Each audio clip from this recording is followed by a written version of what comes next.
rero muri aya matora icyo mbona cyo harimo ubumenyi buke, umuhamagaro muke n'umwuka w'ubufana. Muntu ushaka gushinga itorero banza ugenzure muri wowe urufatiro rwawe n'urw'intumwa n'abahanuzi cyangwa ni wisdom zawe n'ubwenge bwawe n'amashuri umaze kwiga. Bashumba ntabwo tubanga, turabakunda, ahubwo turagira ngo ntabwo muze kuri social media mubwire n'isi, mubwire n'intama, mubwire n'abayoboke intego mufite. Umuntu adashingiye kuri titire afite, uwitwa bishop abishyire hasi, uwitwa apotre abishyire hasi, uwitwa reverend abishyire hasi.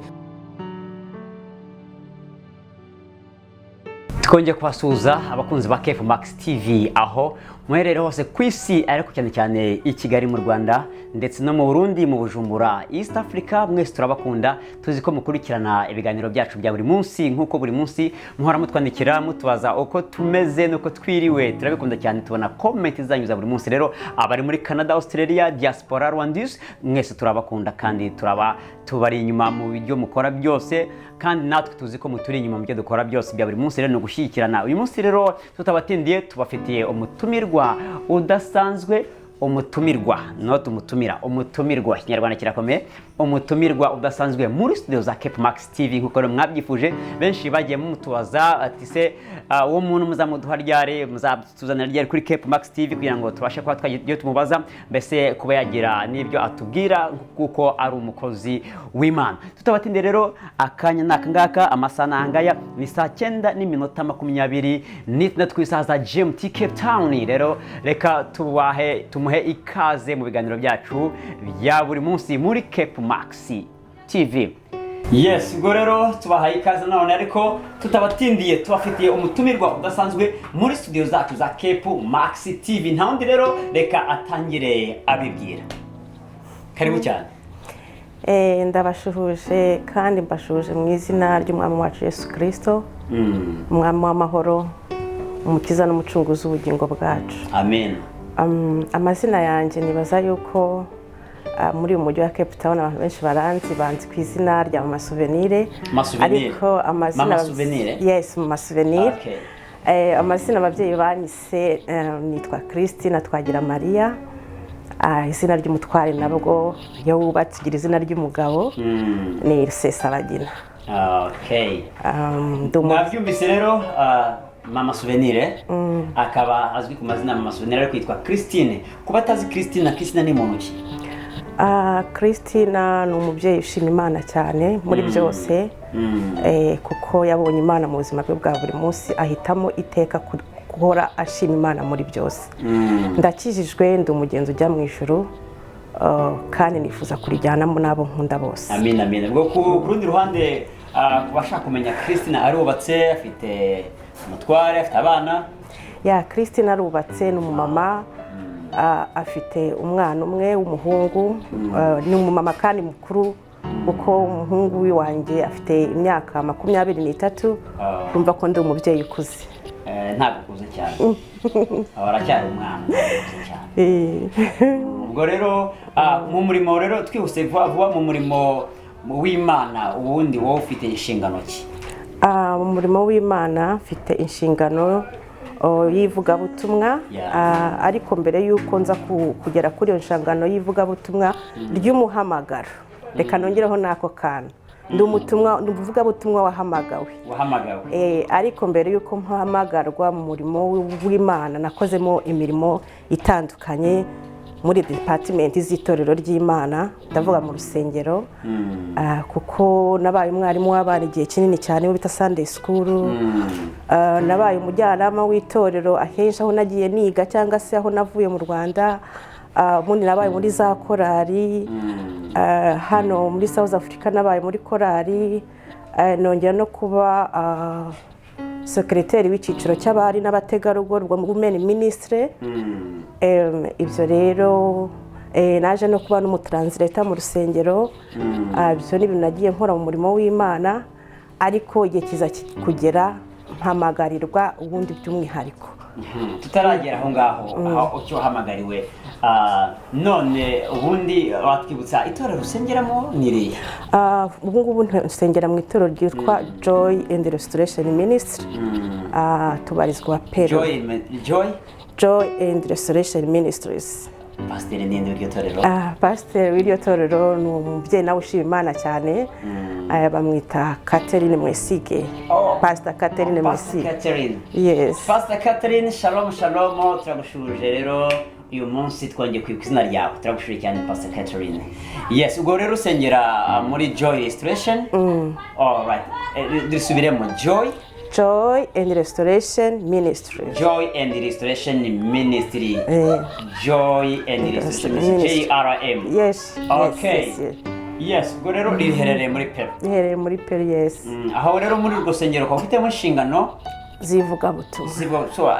Nka evangelist? Nka evangelist. Okay, mwamwumvise rero Christina ni umukozi w'Imana usengera muri JRM, Joy and Restoration Ministry, riherereye muri Peru. Abadukurikira rero tubibutse ko tuherereye mu mujyi wa Cape Town muri Afrika y'Epfo, aho turi gukorera bino biganiro biri gucaho live muri Cape Max TV. Uyu munsi rero twaba dufite Christina akaba agiye kutuganiriza rero muri uyu murimo tugiye mu murimo akaba ariyo tugiye kuganiraho, mbese challenge mu murimo zimeze gute, covid kuva yaza, mbese urwitwazo rwakomeje kuba rwinshi, bimeze bite? Covid ku bantu bamwe bagizeho inzitwazo, ariko ku bandi nabo bibabera gukanguka kubera ko buri wese yamenye icyo akwiriye gukora mu ruhande rw'Imana mu buzima bwe bwa buri munsi n'Imana. Ibyo ndabivuga gute? Hariho abantu badakomeye bari bamenye, mbese n'izantama navuga ko zicumbagira. Izo ngizo habayeho kwihugiraho uko zitazi icyo zakora n'icyo zareka, zisa nk'iziguye zirarambarara. Habaho intege nke navuga yenda z'abashumba batitaye kuri izo zarambaraye, noneho rero bacika intege, inzitwazo zabo zihoraho kuko batabonye ukomeza kubakomeza ngo babyuke bakomeze urugendo. Mbese ni nk'umwana mutoya, usize umwana mutoya hariya utakibashije kwihereza amata, utakibashije kwihereza ibyo kurya, byanze bikunze umwana za safaringa. Ariko noneho ku rundi ruhande ku bantu bamaze navuga ngo bamaze gukuraho gatoya, bamaze gukomera, wabanyeho undi mwanya mwiza cyane wo gukomeza relationship yabo n'Imana, ndetse irushaho no kuba strong kubera yuko umuntu wese yabayeho avuga ati ngomba kumenya ko relationship yanjye, mbese umubano wanjye n'Imana ni njyewe personnel. Ngomba kumenya uburyo mbanamo n'Imana yanjye, si Imana ya kanaka, si Imana ya groupe dusengana mu masengesho, si Imana ya korali ndirimbamo, si Imana ya pastor umushumba wanjye, ahubwo ni Imana yanjye. Se tubanyemo dute? Tuyibanyemo gute? Nuko muri urwo rwego umuntu nk'uwo nguwo arakomera kubera yuko uko bwije no kubukeye yashakaga mu maso h'Imana atishingikirije ku muntu wari we wese. Abo rero niba twakwita babandi Yesu yavuze ati abemera. Hari abantu Yesu yavuze, ndakeka yavuze mu ijambo rye, yavuga ati abubatse inzu yabo ku rutare, abandi bayubaka ku musenyi. So muri ibi bihe turimo bya covid, abantu bubatse inzu zabo ku rutare twarababonye, n'abubatse inzu zabo ku musenyi barabonye cyane, byanze ko twarayibonye cyane. Yes, ubwo rero nguko rero mwabyumvise. Ubwo rero turagenda tukubaza utubazo tw'amatsiko bitewe na comment dufite. Hari comment z'abantu bagiye batwandikira na complain nyinshi. Umurimo w'Imana ufite complain ntago waba ari umurimo w'Imana. Ariko twibutsa abadukurikiranye, ushobora kutwandikira ku murongo wa telefone guteranya 37 853 kugira ngo tubashe kuba twasoma comment cyangwa se mukandika hasi kuri comment kuri YouTube, mukabasha kuba mwadukurikirana, cyangwa se mukabasha kuba mwatwandikira muri inbox Gmail gig@gmail.com kugira ngo tubashe kwasoma comment zanyu, ndetse zirakenewe cyane. Christina, uyu munsi wa none dufite ikibazo mu itorero. Hari ikibazo dufite gikomeye cyane mu itorero. Itorero rya Kristo uyu munsi dufite ikibazo kimeze gutya. Mu murimo w'Imana harimo abantu, hari especially muri South Africa. South Africa no hanabonye umurimo w'Imana muri community y'Abanyarwanda hakirimo akabazo. Harimo ikintu bita gusenya cyangwa se gusenyana. Uyu munsi nge na Christina tugashinga itorero, mu byumweru bibiri cyangwa se mu kwezi tukaba turashwanyutse kandi twatangiye umurimo neza twatangiye tumeze neza ariko mbese ikibazo kiri hehe kuki umurimo w'Imana uri gusenyuka abantu intama z'Imana ziri gutatana sinzi ba ku muryango w'itorero hari nk'amasega ahagaze ntabwo tubizi ibyo intama ziratatana. Icyo navuga kuri icyo ngicyo ni uko mbere na mbere ijambo ry'Imana riravuga ngo twubatse ku rufatiro rw'intumwa ndetse n'abahanuzi. Mbere na mbere iyo tugiye kuvuga umurimo w'Imana mu matorero y'Abanyarwanda tugomba kuvuga umurimo w'Imana muri rusange note mu Banyarwanda kuko niyo mpamvu z'ijambo uvuga ngo twubatse ku rufatiro rw'intumwa n'abahanuzi. Abo Banyarwanda itorero bazubaka iryo ari ryo ryose rigomba kuba ryubakiye ku rufatiro rw'intumwa n'abahanuzi. Uri kumva niba tuvuze ngo twubatse ku rufatiro rw'intumwa n'abahanuzi turareba itorero rya mbere uko ryari rimeze. So itorero rya mbere ni iryashinzwe na Yesu Kristo riza gukomezwa maze gusubira mu ijuru ubwo intumwa zasigaraga ziraterana. Petero ayobora ikibwirizwa cyiza ahamagara abantu kwihana no kwatura ibyaha byabo bakizera Yesu Kristo umukiza n'umucunguzi w'ubugingo bwabo. Igihe cyose abantu bazaterana hatarabamo kwihana no kwaturana ibyaha noneho ngo bakurikire Yesu Kristo bahuje umutima intambara ntizizababuramo. Uti gute? Kuko iyo witeye kugira ngo uzaneshe biragoye ariko iyo mutewe muhuriza imbaraga hamwe.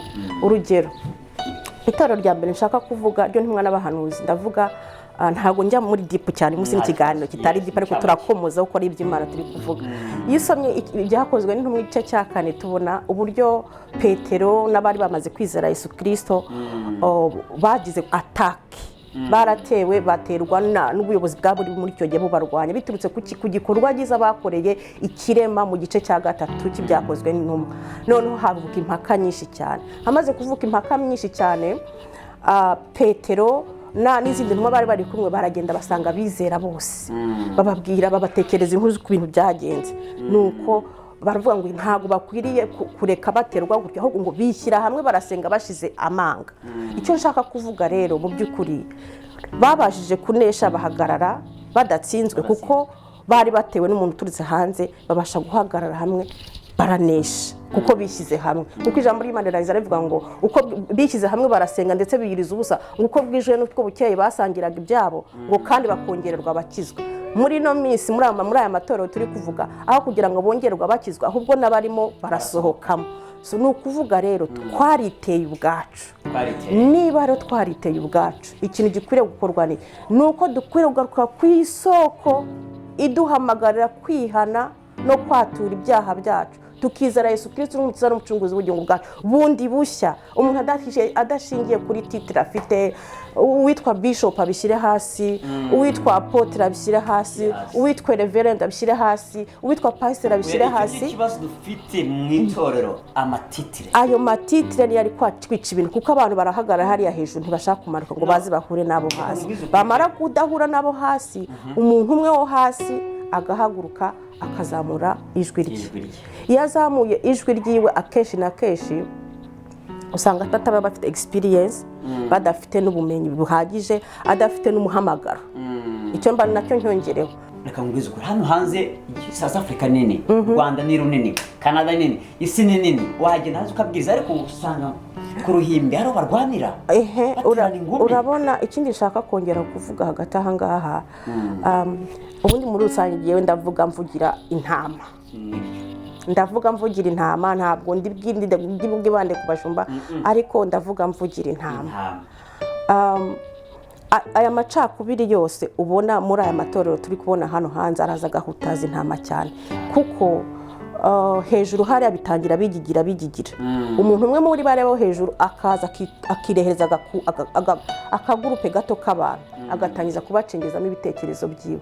Ntihariho umuhamagaro ntihariho gusenga Imana ngo noneho Imana nimara kubegera ibahishurire ibaho urufatiro nyarwo bazahagararaho nibamara kuvuga bati twege turashaka ko umurimo w'Imana uhagarara gutya kuko ubutumwa bwiza bwa Yesu Kristo nibwo bugomba kubwirizwa abantu nibwo bugomba kugera ku bantu. Ntabwo turi kubwiriza imico y'iwacu ntabwo turi kubwiriza imibereho yo muri community zacu. N'ubutumwa bwa Yesu Kristo bukiza bubatura ubwo butumwa bwa Yesu Kristo Kristo nibwo yaje azaniye abantu bugomba kubageraho biciye mu yihe nzira, biciye mu yihe nzira yuko bizera bakemera kwihana. Niba hejuru hariya havuyemo intambara rero ntibemere kwihana no kwaturana ibyaha ku kantu gato kavutsemo, ahubwo bikagigira hakavukamo amacakubiri. Abantu bameze nk'abakiri bato bahinduka abafana. So umuntu nkagufana kuko n'ubundi duturanye, nkagufana kuko tuziranye, nkagufana yenda kuko numvise ibyo uvuga ari byiza, ariko nta bumenyi buhagije nanjye mbifiteho. Rero muri aya matorero icyo mbona cyo harimo ubumenyi buke, umuhamagaro muke n'umwuka w'ubufana. Ibyo ni ukuri, ubumenyi buke, kutagira umuhamagaro cyambere, kutagira umuhamagaro. Kuko usanga hano hantu, usanga amatorero yacu uno munsi, niba wibuka Samweli igihe yazaga kwimika Dawidi, ibintu byabaye yagenderaga ku bihagararo. Amatorero y'iki gihe ni igihagararo bari kureba, ntabwo bareba ubushobozi bw'umuntu, ntabwo bareba umuhamagaro w'umuntu afite, ahubwo barareba tumurize teoloji, umuranje afite masters muri teoloji, arakomeye, nta guciye mu ijambo. Pawulo ugeze mu gice cya mbere cy'Abakorinto ryari itorero ryari risanzwe ririho, noneho hadukamo ibintu by'amacakubiri. Hamaze kwadukaho amacakubiri, ari amacakubiri y'ibice mu Bikorinto yaturutse kuri icyo kintu wari uvuzeho. Bamwe bashaka kugaragaza ubwenge bazi bw'isi, abandi bashaka kwerekana uburyo bazi ko ari eloquent people, abantu bavuga nyine ukavuga abantu bose bakagutega amatwi nubwo waba uvuga ibintu bipfuye. So sometimes ujya ubona nk'abakomediye, n'urugero ntanze, umukomediye ubona nta kintu ubona avuga kuko cyafasha umuntu, ariko ubona ukuntu ateranya abantu bakicara bagaseka bagatembagara, kandi mu by'ukuri nta kintu bigira ubufasha. Abo bantu nabo mu itorero barimo kuko yenda yabashije kumenya imirongo myinshi yo muri Bible akayimemoriza, yenda amaze igihe kinini mu itorero, nabyo bijya bibaho utaragize no muri izo teoloji, ariko umaze igihe kinini mu itorero usoma inyuguti ukayiherekereza ijambo riturutse muri wowe ridaturutse ku Mana. So kandi ngo inyuguti idaherekejwe n'umwuka w'Imana ngo iricisha. Nuko rero mu itorero harimo ibyo bintu. Icyo kintu rero mu Bikorinto havutsemo abantu bigaragaza nk'abanyabwenge, ubundi havukamo abantu bashaka babafana. Nakubwiye abafana bavugaga ngo turi aba Barinaba, ngo twebwe ngo turi aba Polo, ngo twebwe ngo turi aba Polo. Abakeya cyane nibo bahagaze mu mwanya wo kuvuga ko ari aba Kristo. Mu by'ukuri rero ntabwo dukwiriye kuba abafana, ahubwo dukwiriye kuba aba Kristo nk'uko twitirirwa izina rya Kristo. Iryo zina rya Kristo rero nitushaka kwitirirwa iryo zina rya Kristo tukaba abayoboke biwe bukuri, ntabwo tuzishimira amazina twitwa hanze, Reverend Bishop. Ikintu wabwira amatorero yaba ari hano yaba ari hose ku isi, uri kubona amatorero ari gucikamo ibice, ugasanga imagine nk'itorero rimwe ricitsemo ibice 5 mu mwaka umwe, ugasanga itorero iri mu mwaka mu mezi 6 ibice 2 biracitse. Noneho ugasanga bararwana, uyu ngo aratwara abangaba, uyu ngo aratwara abangaba baziyo bajya babaye netire bari hagati ukabura abangaba bakabura iyo bajya. Ukwibaza urutorero ry'Imana irimo turagana he? Mbese n'icyo wabwira aba bantu? Ngewe rero mbabazwa nabo ngabo bamaze kubura iyo bava niyo bajya, babaye confused. Kubera yuko igihe uri muri confusion ni hahandi ukwizera kwawe kuba kujegajega, ntubuze icyo gufata n'icyo kureka. Abo babuze aho bafata aho bajya naho bareka, rero mu by'ukuri bashobora kugwa bakarambarara. Kubera yuko hano hari itorero hano Cape Town, ntabwo reka tuvuge ibintu mazina yabyo, tujye tuvuge ibintu mazina tubikosore. Bashumba ntabwo tubanga, turabakunda, ahubwo turagira ngo ntabwo muze kuri social media mubwire n'isi, mubwire n'intama, mubwire n'abayoboke intama za Kristo intego mufite, kubera ko ntabwo byumvikana uyu munsi gushinga itorero ejo itorero rigacikamo ibice. Mbese murya wa muntu waje wawanzanye ukamwira urabizi n'ibindi byakomeye, reka twimuke tuvemo. Abangaba usize biragenda gute? Bazayoborwa nande? Abangaba waje usanga bazajya hehe ko mucitsi yikuba bimeze bite? Urabona ngo umugozi ntago ndi buca imigani cyane, nta nubwo nayizi cyane, ariko najyaga numva ngo umugozi w'inyabutatu kuwutandukanya byakugora cyane. ariko bigoye umurunga So bigoye. igihe cyose rero aya matorero turi kubona hano arimo gucikamo ibice nk'uko bivuze, rigatangira mu minsi mike rikaba ricitsemo, nibabura unity, nibabura ubumwe hagati muri bo, gucikamo ibice bizahoraho ntibizarangira. ariko urabona ko muri tora haracyarimo igicaniro cy'Imana muri torero. Igicaniro cy'Imana kirimo, kuko ijambo ry'Imana riravuga ngo Uwiteka niwe watangije umurimo mwiza kandi nawe uzawusohoza muri twe. So icyo gicaniro kiracyarimo, ahubwo twebwe turagenda tugihunga, turushaho kujya kure yacyo. Uko tujya kure yacyo rero ibintu byangirika. Birakwiye ko tugaruka ku isoko, nk'uko nabivuze ngo twubatse ku rufatiro rw'intumwa n'abahanuzi. Muntu ushaka gushinga itorero, banza ugenzure muri wowe urufatiro rwawe ni urw'intumwa n'abahanuzi, cyangwa ni wisdom zawe, n'ubwenge bwawe, ni amashuri umaze kwiga, ufite ama PhD, umaze kumetiriza ibintu byinshi mu mutwe, so utanga ibintu usohora ariko bitakurimo muri wowe. So ikintu rero gikwiriye gukorwa n'iki? Mu by'ukuri hatarabaho guca bugufi aba bantu bitwa ko bari hejuru n'abari hasi ngo bahuriremo hagati, bashake umwanzuro w'iki kibazo kandi bishingikirije ku Imana yonyine, gushaka ku Imana. Ibice bizakomeza kubaho, kuko nta kindi gishyira abantu hamwe ni ubumwe. Kuko niba ijambo ry'Imana rivuga ngo aho babiri cyangwa batatu baterane nzamanuka mbane nabo, irindi rikavuga ngo ntago abantu babiri bashobora kugendana batasezeranye. Niba tutumvikanye ko tugendanye, byanze bikunze nitugera hariya nabona guri imbere yanjye tujyanye, ndikatira ahangaha ko sinzi ibyo ntacyo twavuganyeho. Aba bantu rero nabo nuko bikwiriye yuko hakwiriye kubaho gushakira ubumwe bw'itorero muri rusange, ubumwe bw'abana b'Imana muri rusange. Ntabwo ari ubumwe bw'izina itorero, aya mazina bagenda bayita hamwe ukumva ngo ni, hari aho bitaga muri Parani naho amaze igihe kirekire cyane, hari aho bita muri God's Honor, hari muri Beteli, hari aho muri Pentecote. Ayo ni amazina babahereza ibyiciro byabo cyangwa se izo denomination zose. Ariko itorero ry'Imana ni rimwe, rifite izina rimwe, ni izina rya Kristo. Turaba Kristo, niba twita ku bakristo irari twe toro rya Kristo. Kandi umuntu wese akibuka yuko itorero ntabwo ari izi nkuta cyangwa ceci, ntabwo ari ibi bikuta bine tubona impande zacu. Umuntu wese ku giti cye wamaze kwizera Yesu Kristo umukino n'umucunguzi w'ubugingo bwe, uri itorero rya Kristo. Ko Yesu Kristo avuga ngo, ijambo ry'Imana avuga ngo turi ingingo, ngo umwuka wera atuye muri twe. Nukuvuga ngo turi insengero z'umwuka wera utuye muri twebwe. Ni ukuvuga ngo niba umwuka wera n'Imana data ituye muri wowe, mbere yuko wirukanka ujya gushaka ibikuta nk'ibi ngibi ngo ni cece uri gushaka, ishakishe muri wowe ibonemo itorero. Numara kwibonamo itorero nibwo uzamenya uko ukwiriye guhagarara muri wowe. Niba uri insengero ry'umwuka w'Imana utuye muri wowe, nubwo n'abakuzengurutse zivuza ko baba iryo torero. Ariko urabona nka guce mu ijambo, urabona byari kuzashoboka ko abanyarwanda bose bahangaha bakora itorero rimwe rikavamo rikemera. Birashoboka. Kubera iki?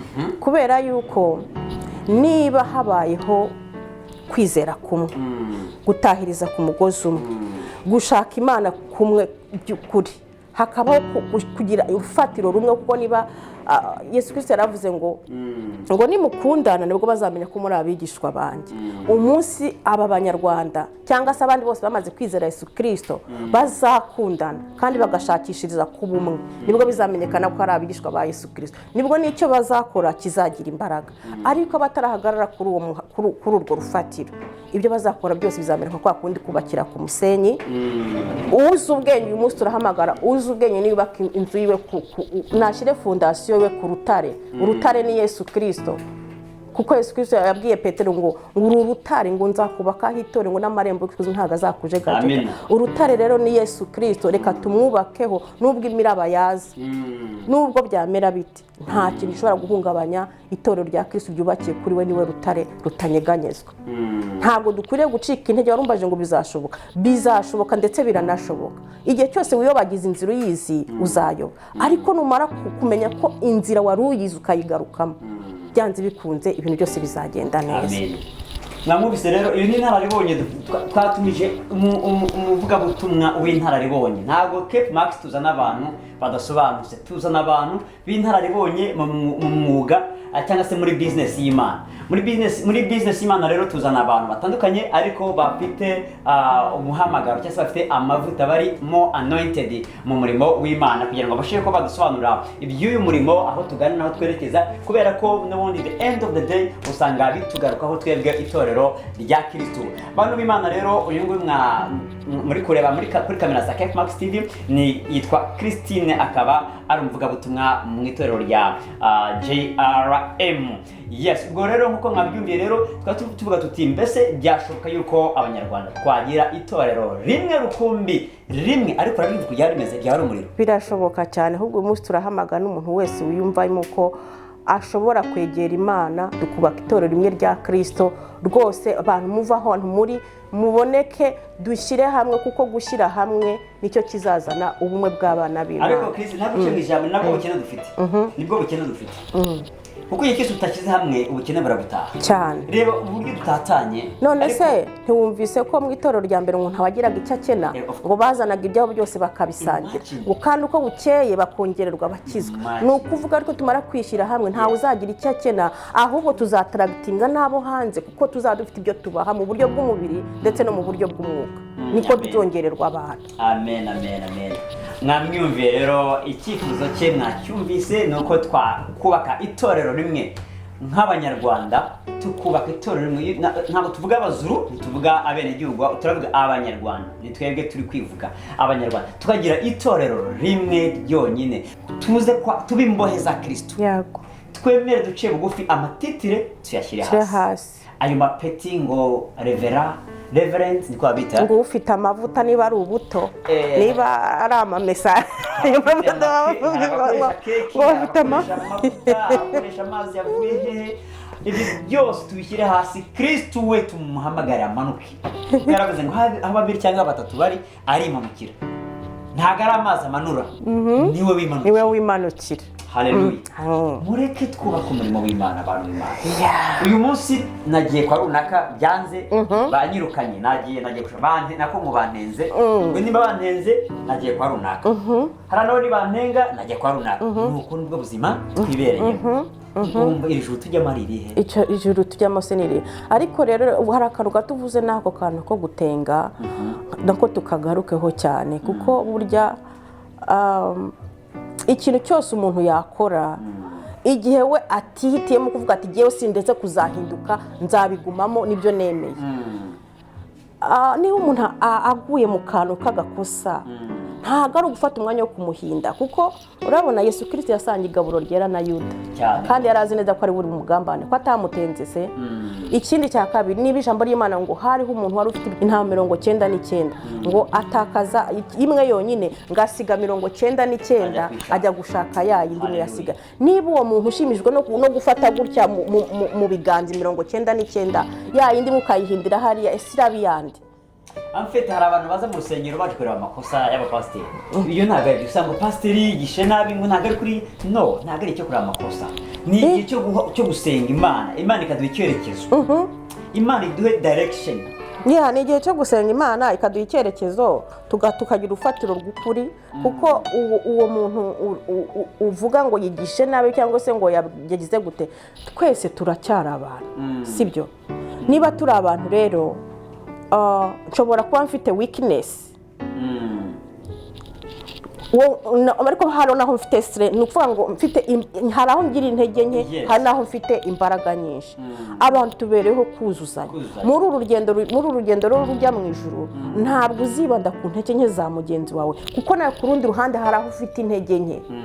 Ni ukuvuga ngo twese ntabwo turagera ku rugero rukwiriye rwo kumva yuko nahagarara ngo ncire urubanza undi. Ntabwo turi perfect twese. Na Aroni burya Musa na Aroni, burya Bibiliya hano ijambo nasomye iyo bajya kurwana ku rugamba ngo Musa yazamuraga inkoni hejuru, no mu gihe abisirayeli bari kurwana ya nkoni iri hejuru baratsindaga, ariko ngo iyo yaruhaga ikamanuka baratsindwaga. ngo iyo babonaga rero arushye ya nkoni agiye kumanuka barirukaga bakamufata mu ntugu amaboko kugira ngo itamanuke hasi. Icyo nicyo gihe dukeneye, ni bwa bumwe bwo gusagasagirana kugira ngo atagira ikikubita hasi bikangirika.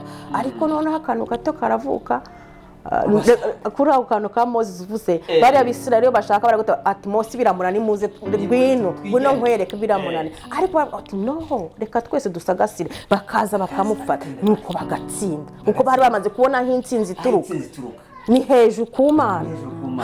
Ntabwo yaturukaga muri Moses, yaturukaga kuri Moses wumviye amabwiriza y'Imana. Natwe twumvira Imana tugashyigikirana kuri ayo mabwiriza y'Imana yacu, nta kizaba itorero ry'Imana kudakomera, nta kizaba itorero rya Kristo kudakomera. Ibice turabirambiwe, turabinaniwe rwose. Bantu mutwumva uyu munsi mwihangane, ntago twaje kuri critics, ariko duhagaze ku ruhande rw'ijambo ry'Imana, uko itorero ry'Imana rikwiriye kuba rimeze. Ibintu nibirekeraho, izo nzitwazo zose ntihabeho kugira ngo abantu mbese binjiremo bavuga bati dore imbere twahereye, ese harabura iki?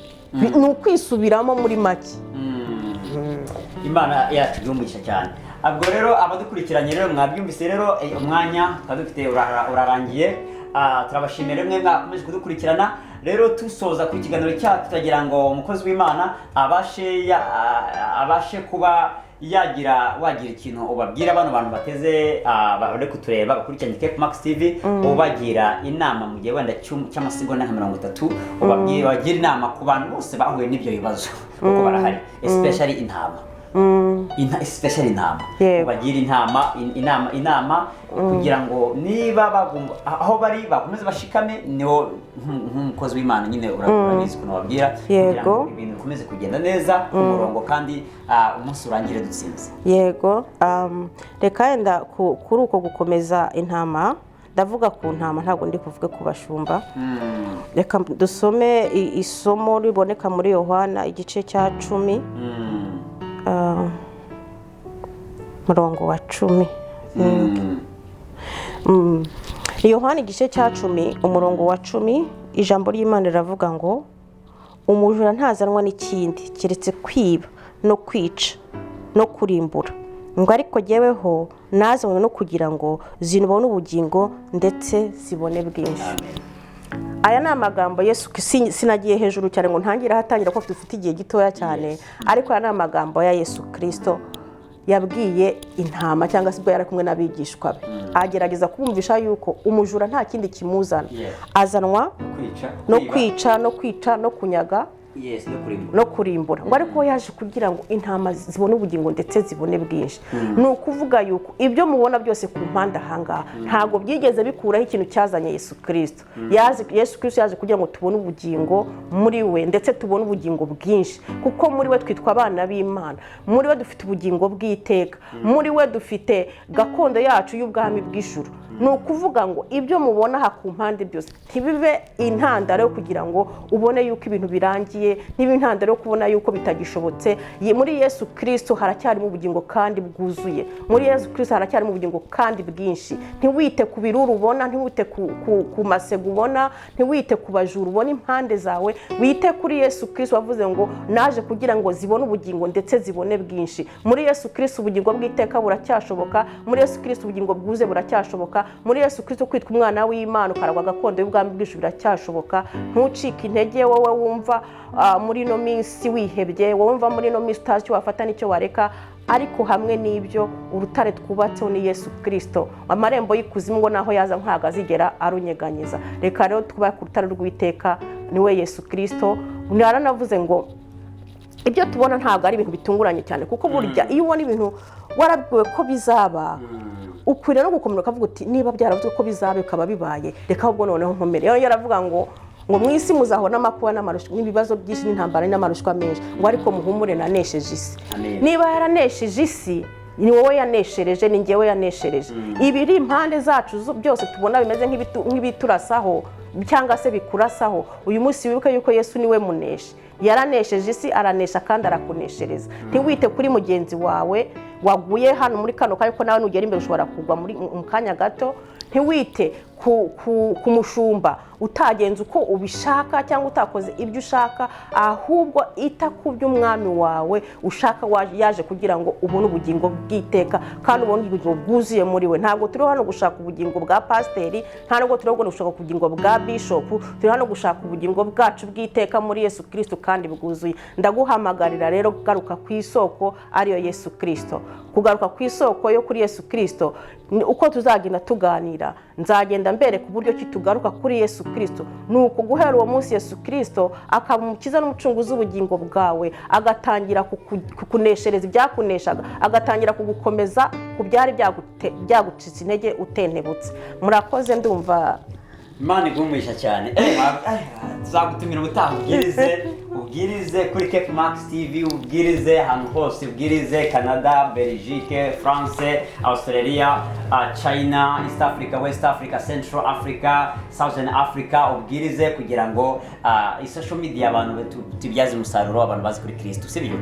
Hari n'akandi kantu nshaka kuvuga, wigeze kuvuga ku buryo abantu bari butinya kuza kuri social media, abavuga butumwa ntibashaka kuvugira ubutumwa kuri abo pasiteri, ntibashaka kubona kuri social media. Ariko hari isomo nenda gusoma naryo kugira ngo mbibutse yuko kuvuga ubutumwa bugakura isi yose ni inshingano z'umuntu wese wizeye Yesu Kristo. So niba ari ukwiriye kuvuga ubutumwa buzenguruka isi yose, ntuzabuze kugira mu kaziga aho uri. Imana yagiye ishyiraho uburyo bwo kugira ngo ibyo byavuzwe bihanura. Umuhanuzi Daniel yaravuze ngo mu minsi y'imperuka hazadukaho ubwenge. Izi media ni technology, ni bimwe mu bwenge bwahanuwe kandi bukwiye kwamamaza isi yose. Reka nsome isomo ribivuga hano muri Matayo 24:14 avuga ngo kandi ubutumwa bwiza bw'ubwami buzigishwa mu isi yose ngo bubere ubuhamya bwo guhamiriza amahanga yose, nibwo imperuka izahera ko ize. Ntabwo rero ukwiye gutinya kuboneka uburyo kuri social media, kuko ni mu buryo bwonyine uzahagarara ahangaha icyo uvuze kikara gikwiriye isi yose, mu bakuzi n'abatanakuzi. So ni muri urwo rwego rero, niba uri umuvugabutumwa wahamagawe, wishimishwa no gufungira abantu mu kazitiro kamwe konyine, kandi abantu baje bizanye aho gutababwiye ngo baze barebe Yesu Kristo. Ubwo butumwa bugende bukwire ahantu hose mu mpande enye zose z'isi. Social media nanjye nabanje kujya mbitinya. Ijambo ry'Imana avuga ngo kumenya icyiza ntugikore ngo bikubera icyaha. Ni kuki nakomeza gukora icyaha nzi? Karibu cyane rero kuri social media, karibu cyane kuri Cape Max TV. Rero turashoje, mwakoze kudukurikirana kuri Cape Max TV. Yari Christine, nanjye nitwa Judah Manzi, umunyamakuru wa Cape Max TV. Rero soza babwire bakore share, comment, like and subscribe. Kora share, comment and subscribe kuri Cape Max TV. Kandi rwose turabakunda kandi tuzakomeza kubana namwe by'iteka ryose. Mwakoze cyane, bye bye, turabakunda. Shalom, Imana ibahe umugisha. Thank you so much. Amen.